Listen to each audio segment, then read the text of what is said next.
And an 8-year-old girl was abducted and then brutally raped in Bangalore. The victim was returning home from her school when she was blindfolded and kidnapped. Now, the girl has been admitted to St. John's Hospital after she came back home and narrated the incident to her parents.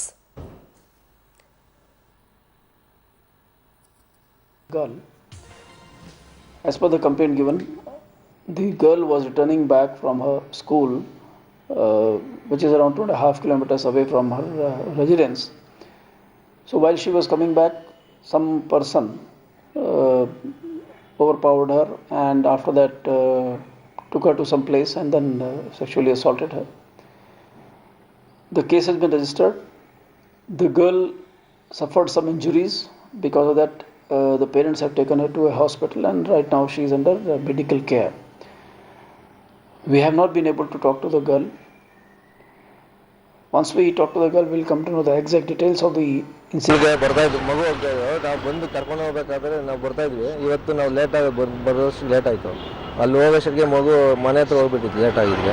ಅವಾಗ ಲೇಔಟಲ್ಲಿ classic layout ಅಂತ ಆ ಲೇಔಟಲ್ಲಿ ಹೋಗ್ತಾ ಇರೋ ಮಗು ಹಿಂದೆ ಬಟ್ಟೆ full ಕಟ್ಬಿಟ್ಟು ಎಳ್ಕೊಂಡು ಹೋಗ್ಬಿಟ್ಟು ಇದು ಮಾಡಿಬಿಟ್ಟಿದ್ದಾರೆ, ಅತ್ಯಾಚಾರ ಆಮೇಲೆ ತಂದು ಅದೇ ಪ್ಲೇಸಲ್ಲಿ ಬಿಟ್ಟಿದ್ದಾರೆ. ಮಗು ಬಂದು ತುಂಬ ಮನೆಯಲ್ಲಿ ಅಳ್ತಾ ಇದೆ ಅಂತ ಹಂಗೆ ಬಿದ್ದೋಗ್ಬಿಟ್ಟಿತ್ತು. ತುಂಬ ಸೀರಿಯಸ್ ಆಗಿತ್ತು. ಇವಾಗ ಎಮರ್ಜೆನ್ಸಿಗೆ ನಾವು ಕರ್ಕೊಬಂದಿಲ್ಲ, ಅಡ್ಮಿಟ್ ಮಾಡಿ ಸಂಜೆನ್ಸಲ್ಲಿ.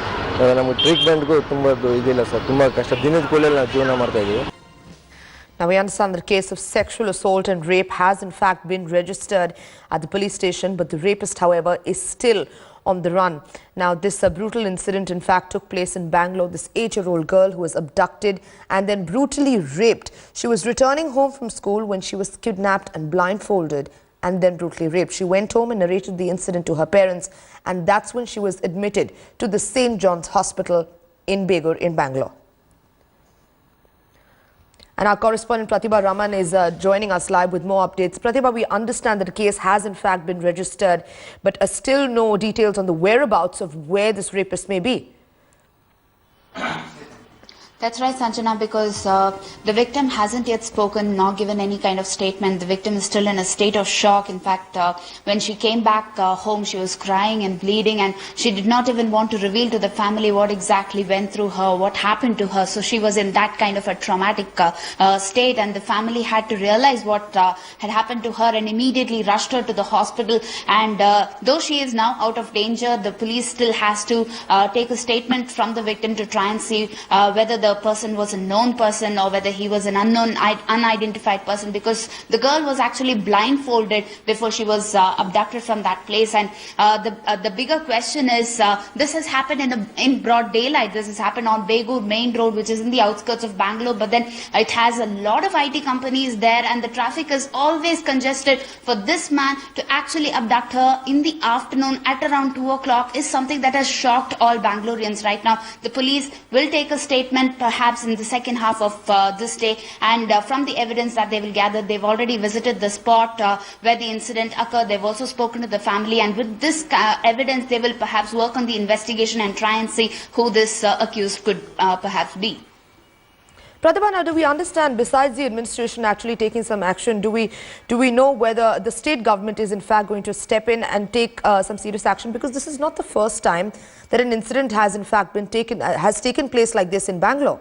Right, even the state government is now jumping into action, because late last night when she was really critical inside St. John's Hospital is when the Home Minister personally took a visit to see the victim as well as the family and gave them some assurance that the culprit will be nabbed soon. So the state government is taking adequate care and also trying to see if they can fund the treatment of this particular victim, because she happens to come from a low-income group background, and the family, the parents work as manual laborers in that construction site, and perhaps the police, from prima facie evidence that they have gathered, seem to think that the abductor must have come on the main road, followed her up to the layout where her residence lies, and that is quite an isolated section. So perhaps that is where he could have abducted her, because this happening on the main road is not something that is perhaps digestible, and if it has happened, then that is a question that we have to raise with the police, trying to talk about the kind of safety arrangements that they will provide for every